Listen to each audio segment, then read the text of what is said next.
it was kind of, this is the big point in my life where it's the whole chicken and egg scenario. I was convinced that I'm acting this way, or I have, you know, addiction problem or substance problem because of my mental health, or do I have addiction problems and that's resulting in mental health problems? So kind of which came first, which is in control, whatever.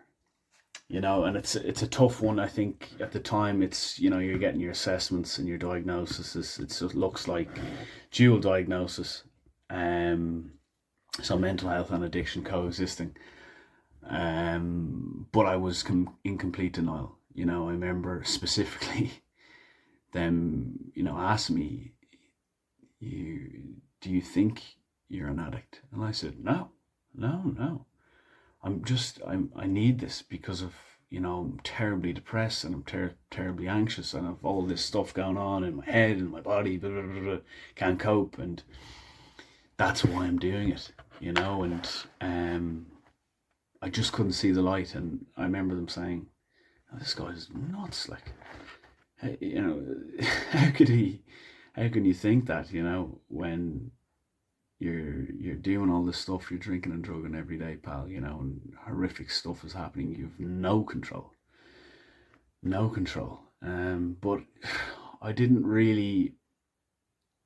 I don't think it wasn't that I didn't want help. I just think I was so stuck in my head, stuck in the hell, and so suicidal that I think anyone, the best doctor in the world could have tried and helped me, and I just couldn't. I just couldn't see past what was in front of me and the pain. And yeah, that's what went on. And that's nearly 10 years ago. And when I look at it then, I think, if I was in that position, I'd be like, this couldn't get any worse. This couldn't get any worse. And that's hell. What was going on? Hell. But it just kept getting worse. You know. And the next period, which is the next video I'll talk about, is the worst period of my life, and I call it the dark winter for that. But that's tomorrow's video.